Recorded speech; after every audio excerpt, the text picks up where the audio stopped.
Last time I visited with you, I mentioned that we were in Suicide Harbor at Okinawa, and I was in the compartment fixing to get some rest, and over the loudspeaker said, "All men remain in your compartments. There is a Jap aboard." Well, the Japanese, like I say, would swim out and climb up anchor chains, and so, of course, we figured that's what had happened.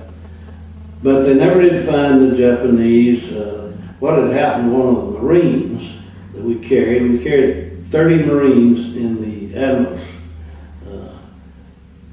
department there, just 10 to the Admiral. And one of them had been hit in the head. Not hurt too badly, but anyway, we thought probably that one of the sailors didn't like the Marine and slipped up at night and hit him. But anyway, we had bigger worries than that. We put out a lifeboat every night and went around and around and around the ship, seeing that there's no Japanese swimming out there. Then, after we were there about 5 days, they put a concrete bottom in the ship. And of course, we had lost 9 men dead and 26 injured when the bomb went off that hit us. And we had to bury the dead as we left to go back to the States. We got with a little convoy of 9 empty tankers and 3 destroyers and us, and headed back to the States. And we had burial at sea for our buddies. But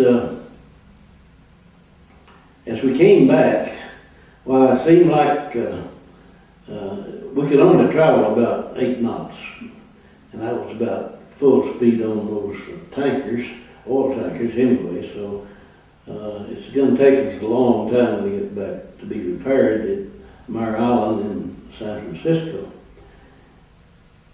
And seemed like when it comes to mess hall duty, Cox, the letter C, is up toward the top of the alphabet. And it just seemed like that's as far as they ever got, because they'd call my name, and I'd have to go down and peel potatoes or wash pots and pans. And this time they had me on pots and pans and steel wool. And the second or third day that I was on mess duty, my fingernails were worn off and bleeding at the end for washing these pots with that steel wool. And my fingers were sore, and I was still washing, and about that time an officer came down the ladder and walked over to me, and he said, "Are you Cox?" I said, "Yes, sir." He said, "I understand that you've had some college." I said, "Yes, sir." He said, "We are short-handed on the NAM division, the quartermaster division, which is the navigation division.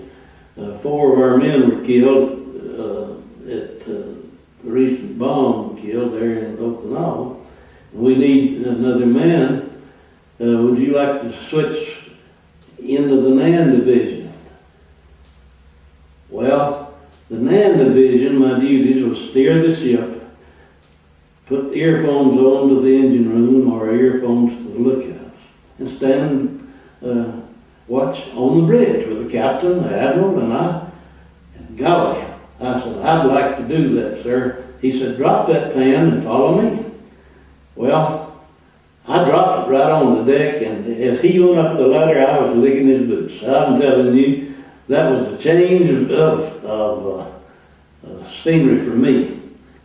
And I enjoyed being aboard the ship quite a bit better after I got up there, because it was the smallest division. We only had about 18 men.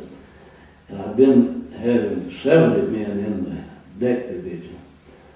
So, anyway, we made it back to the States and hit dry dock, and they started to repair our ship and then gave us leave to come home. And that was great. And I'll tell you more of it later.